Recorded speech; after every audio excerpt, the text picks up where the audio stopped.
Yes, सो अब शुरुआत करते हैं हम वर्ब के थर्ड फॉर्म की।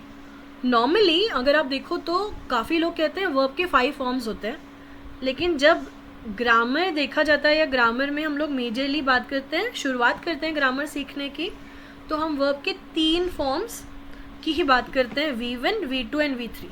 V1 और V2 हम लोग लास्ट वीडियोज़ में देख चुके हैं। अगर आपने वो वीडियो नहीं देखा है और आपको वो समझना है तो मैंने लास्ट 2 वीडियोज़ में V1 V2 काफ़ी डिटेल में एक्सप्लेन किया है, आप वो चेक कर सकते हैं and then you can come back to this video.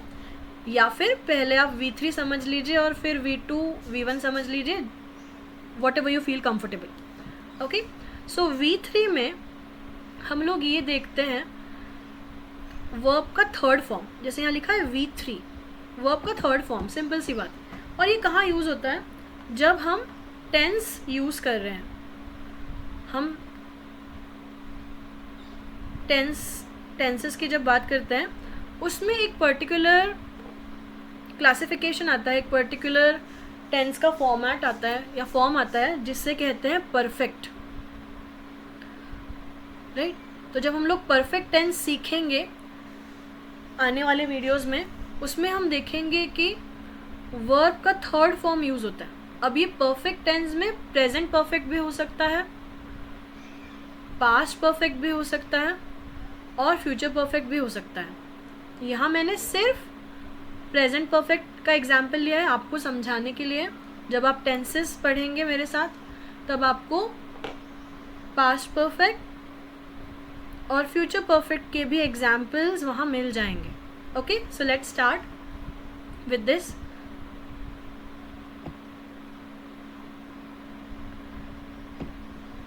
Perfect का मतलब होता है कि जो एक्शन शुरू हुई थी वो कंप्लीटली ख़त्म हो चुकी है।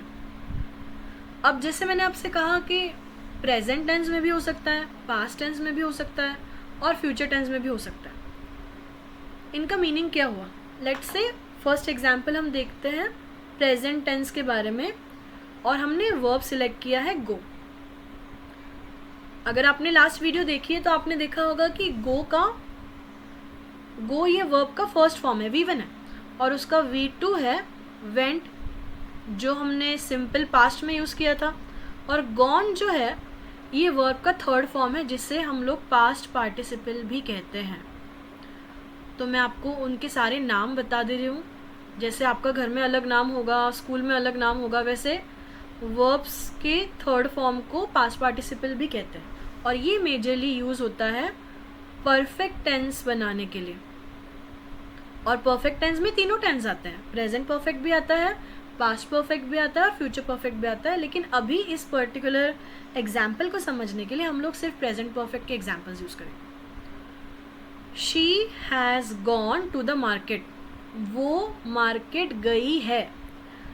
अभी यहाँ पे हैज़ ये हेल्पिंग वर्ब यूज़ हुआ है और हैज़ हमें बताता है, इंडिकेट करता है प्रेजेंट टेंस। और जैसे मैंने कहा परफेक्ट मतलब वर्तमान काल में ये काम कंप्लीट हो चुका है, वो मार्केट गई है, मतलब जो उसका जाने का, घर से मार्केट जाने का जो काम था वो कंप्लीट हो चुका है और ये क्रिया पूरी तरीके से कंप्लीट हो चुकी है, इसलिए इससे हम कहते हैं gone. She has gone to market. जैसे अगर आप मेरे घर आए और मैं क्लास चली जाऊँ या कहीं बाहर गई हूँ तो मेरे घर से आपको रिप्लाई आएगा she has gone to her class, मतलब घर से वो निकल चुकी है और वो क्रिया कंप्लीट हो चुकी है। इसीलिए हम V3 फॉर्म को परफेक्ट टेंस कहते हैं, जहाँ हमें ये अनुभव होता है, ये एहसास होता है कि वो एक्शन कंप्लीट हो चुकी है। नेक्स्ट, ईट। अब जितने भी यहाँ मेरे लिसनर्स हैं या जो भी इस चैनल को देख रहे हैं, मुझे सुन रहे हैं, उन्हें पता होगा कि सबसे ज़्यादा दिक्कत होती है माँओं को खाना खिलाने के लिए अपने बच्चों को। काफ़ी जो इस फेज से गुजर चुके वो ये चीज़ याद कर सकते हैं या मेरे साथ रेजोनेट कर सकते हैं। So when your child eats is the verb का फर्स्ट फॉर्म, और जब वो खाना खा चुका है दैट मीन्स वर्ब का थर्ड फॉर्म। और ये काफ़ी रिलैक्सिंग होता है मदर्स के लिए. Okay, coming back to the topic. They have eaten rice. उन्होंने चावल खा लिया. ठीक है, खा लिया. और हैव है, हैव और हैज़ ये दोनों, ये आपको याद रखना है. ओके, हैज़ और हैव ये दोनों प्रेजेंट टेंस को इंडिकेट करते हैं. और जब आप टेंस के बारे में और डिटेल में समझेंगे तब आपको समझ में आएगा has and have present perfect tense को भी एक्सप्लेन करते हैं अच्छे से, या इसमें स्पेसिफिकली यूज़ किया जाता है present perfect. Next example, right. जैसा कि मैंने कहा ये वर्ब का फर्स्ट फॉर्म है. आई राइट ईमेल. मैं काम पर हमेशा ईमेल लिखती हूँ. लेकिन यहाँ पे वर्ब का जब थर्ड फॉर्म डिस्कस हो रहा है उसका मतलब है रिटन. और इसे मैं एक्सप्लेन करना चाहूँ तो इसका मतलब होगा मैंने ईमेल लिख लिया है. मतलब लिखने की ये जो क्रिया है वो कंप्लीट हो चुकी है प्रेजेंट टेंस में, बिकॉज मैंने उसके साथ रिटन के साथ हैव का कॉम्बिनेशन यूज़ किया है.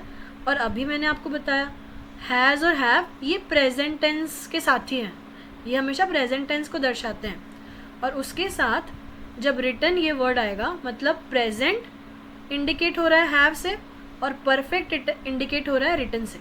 इसीलिए इस टेंस को, इस सेंटेंस को हम लोग क्लासीफाई करेंगे प्रेजेंट परफेक्ट टेंस में. मतलब वर्तमान काल में ये क्रिया पूरी तरीके से कंप्लीट हो चुकी है.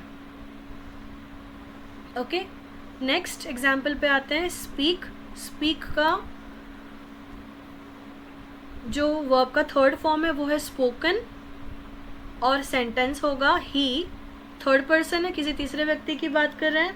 प्रोनाउन है. हैज़ प्रेजेंट टेंस को दर्शा रहा है. स्पोकन वर्ब के थर्ड फॉर्म को दर्शा रहा है. ये दर्शा रहा है कि क्रिया कंप्लीट हो चुकी है क्लियरली. मतलब उसने कैसे बात की, ये हो गया हमारा एडवर्ब.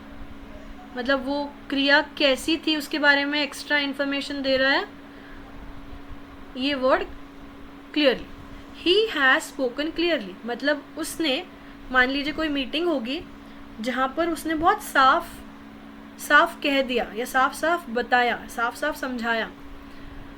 और ये समझाने की जो क्रिया है या बोलने की जो क्रिया है वो कंप्लीट हो चुकी है. इसीलिए उसे वर्ब का थर्ड फॉर्म दिया गया स्पोकन.